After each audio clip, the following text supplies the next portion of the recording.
Hello everyone. Calcutta ইউনিভার্সিটিতে six সেমিস্টারের মার্কসকে update করতে হবে সায়েন্স এবং হিউম্যানিটিজ স্ট্রিমের। তো তার কি কি এখানে ডেট রয়েছে আমরা দেখে নেব।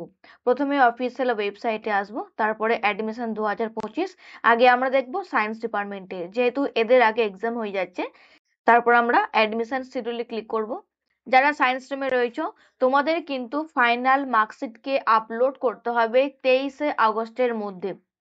22 নম্বর সেকশনে দেওয়া রয়েছে যে পার্ট এ আর পার্ট বি বোথ ক্যান্ডিডেট, তুমি যদি পার্ট এ থেকে অ্যাপিয়ার হও অথবা তুমি যদি পার্ট বি থেকে অ্যাপিয়ার হও না কেন, তোমাদের কিন্তু 23শে আগস্টের মধ্যে তোমাদের সিক্স সেমিস্টারের মার্কস বা যাদের ফাইনাল মার্কস দিয়ে দিয়েছে, তোমাদের কিন্তু ফাইনাল মার্কসকে আপলোড করতে হচ্ছে।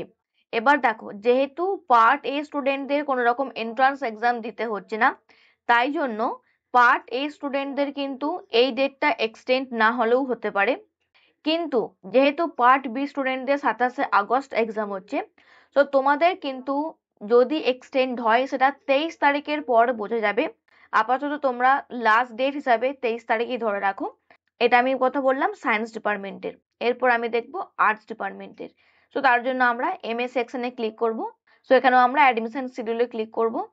এবার এখানে দেখো, এবার হিউম্যানিটিজ স্ট্রিমের তোমাদের যেটা ডেট রয়েছে, দেখো এখানে uploading of scan copy of six semester marksheet and also updating of full marks obtained in honours. তোমরা অনেকে ফিফথ সেমিস্টারের মার্কস দিয়ে তোমরা ফর্মটা ফিল আপ করেছিলে। এবার এখন তোমরা ফাইনাল মার্কস পেয়ে গেছো বা সিক্স সেমিস্টারের মার্কস তোমরা পেয়ে গেছো, তোমরা চাইছো এখন তোমরা এটা সাবমিট করবে। তো তুমি যদি হিউম্যানিটিজ টিম থেকে থাকো, তাহলে তোমাদের কিন্তু তারিখ আলাদা দিয়েছে। তোমাদের যেটা তারিখ হচ্ছে 25শে আগস্ট থেকে 8ই সেপ্টেম্বর। তো তোমরা কিন্তু এখন এটা আপডেট করতে পারবে না, তোমাদের 25 তারিখ থেকে কিন্তু আপডেট হবে।